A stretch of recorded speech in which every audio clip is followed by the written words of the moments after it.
You're not going to get the role, the lead role, but I want the world to be able to hear your voice. Just a person that needs the energy of humans. You just can't say go-go. He was jazz, he was blues, he was R&B, he was classical music, he was everything. So it finally turns out that Tanya Blount has broken her silence on what she is going through now. Tanya has revealed that Diddy is behind her ruined career, and that's why she is now homeless. Because of Tanya's revelations, which have sent the internet and fans gasping in astonishment, things are about to become messy for Diddy as a result of the fact that his supporters are now coming for him, and they're coming with a bang. Let's get started. Yeah, I would say that it gets toxic. I'm not trying to be toxic. So. But are you toxic? Yeah. Diddy's had a rough few months, but things are about to get much, much worse. Tanya Blount, another one of his former bad boy singers, has recently come out and accused him of mismanaging and sabotaging his career for spite. While Tanya did show there, she brought proof of how he had ruined the careers of other musicians on his label, so she didn't come to play. Although these claims may seem unbelievable to some, they are consistent with what has been said about Diddy and his company for quite some time. Tanya said during an interview, "God is in everything I do. He's my partner, and I can't do anything without him. The music business can be crazy, but I love it. It's just that I have to understand the boundaries." The bad boy signed an artist. He released a couple of songs that were mega hits, and then they vanished from the industry. And their careers never took off, which was always raising eyebrows among critics. Tanya claims that this is because artists become disillusioned with the music business as a result of Diddy's destructive influence. She told an interviewee, "I think Puffy is looking for a different way to go. He feels a responsibility to the big willies and hustlers to understand. A lot of people from the streets have a strong background in church. Maybe it's time to send the message that they can party and still love Jesus." She, of course, was the first of many artists mentioned who had this happen to them. In 1996, Tanya signed with Bad Boy Records, where she anticipated great success because, well, Bad Boy was a popular label back then. And to be fair to Diddy, he had high hopes for Tanya when he originally signed up with her.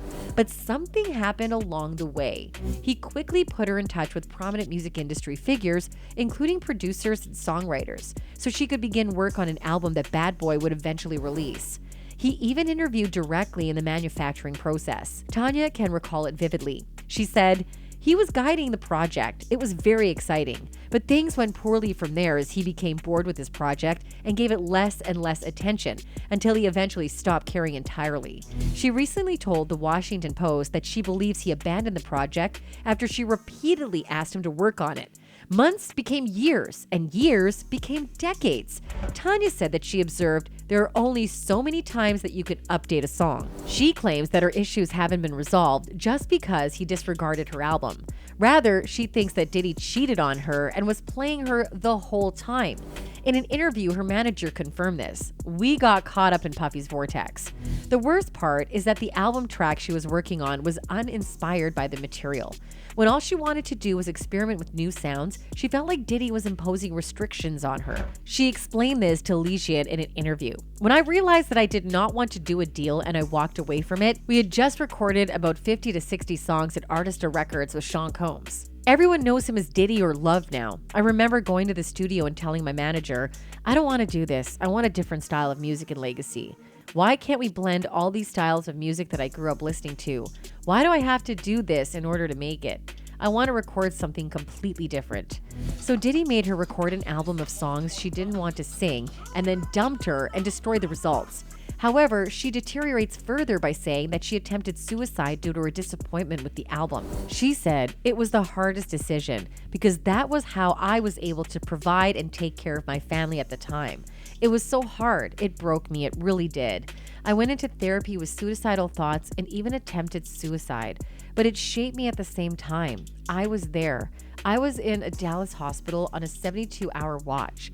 I had taken pills. I decided this is it." After she failed to produce any records, the label dumped her in the early 2000s. She took 15 years apart from music after being traumatized by Diddy's behavior. She didn't start releasing music with her hubby until 2016. And to give you an idea of how chaotic things can get at Bad Boy Records, Tanya says that she was lucky because other artists weren't, naming Craig Mack as an example. Keep in mind how after only a brief period of working together, Diddy cast Tanya aside. This is exactly what he did to Craig Mack, so now we can detect a trend. So I'm not gonna be an idiot and sit here and do all this stuff for everybody, and I'm not gonna see anything from it.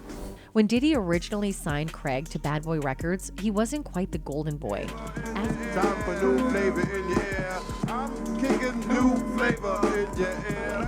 As a result of this, Diddy stepped aside for Biggie Smalls, dubbed the Notorious B.I.G., but not before forcing Craig to record a song with Biggie to boost Biggie's profile. And one person from the public has also noticed this and said, "What is undeniable is no artist Diddy signed is successful at this point in time. Something has always been fishy about Bad Boy." Craig's song Flavor in Your Ear was remixed, and Biggie contributed to it. I smash teeth off your beef, no relief. The pouch disappear, vamoose, you whack to me. Tanya assumes that Diddy used Craig to pressure Biggie into doing the remix, as neither Biggie nor Craig voluntarily participated in the project.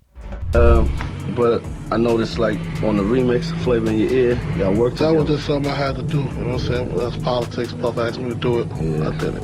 When Diddy found out that Craig had replaced him with someone he thought would be better for him as a manager, tensions between the two escalated. Now, this didn't sit well with Diddy, so he demanded that his manager be terminated. Puff didn't like him for whatever reason he didn't. He told Craig, yo, if you don't fire your manager, nigga, you can't work for Bad Boy. Even worse, Diddy kept chaining the media by saying he was making another album for Craig under the Bad Boy Records label, even though Craig had refused to obey him. We got a new album we're working on him to drop in January. Besides that, we about to just drop our R&B stuff. But Craig's expression said it all, that they weren't making new music. And as Tanya claims, Diddy's primary motivation for saying that was to appear cool to the media. He eventually fired Craig, although Craig kept recording music under a different label. Because of the problems they were having, some people now think Diddy may have blacklisted Craig from the industry. However, it's also evident that Craig was unable to replicate this Bad Boy success after leaving the label. One person commented, "He's a selfish person. We all know that. Seriously, stop looking up to this dude. Evilness is his true colors. God bless his soul." Tanya continued talking about Diddy's ex-artist Shine since she had enough stories for a day. According to Tanya, Diddy's actions resulted in the worst possible care for Shine. After taking Shine and his skinny girlfriend Jennifer Lopez out for a night on the town in New York City in December 1999, Diddy got into an argument with another clubgoer, and things went worse from there.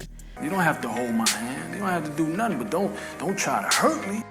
Sean pulled out a gun during the heated debate and shot into the air, injuring 3 people before being arrested on charges of reckless assault, criminal, illegal possession of a weapon, and attempted murder. He was found not guilty of attempted murder, but guilty on all other accounts and given a 10-year prison sentence. Tanya maintains he killed Shine to rescue himself, but the public has long suspected foul play in the case.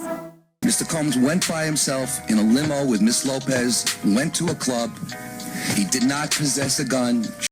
Someone claims to have seen Diddy and Shine open fire.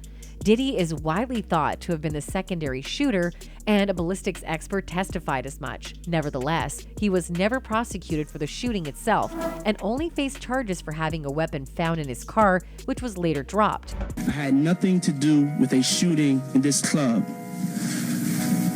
I want to make this 100% clear. I had nothing to do with a shooting in this club. Diddy is noteworthy since he is not only alleged to have put him under the bus in order to clear himself of police suspicions, but he also did not pay expensive lawyers to Shine. During the trial, Diddy allegedly bought witnesses to testify against Shine, according to his former security. Those people were testifying, they were brought to Puff first, saying that what they saw against Shine, what they saw Shine do. And that's how Tanya depicted Diddy's character and how he forced everybody to obey him and ruined everybody's career related to Bad Boy Records. And that's it for today, folks. Until next time, goodbye.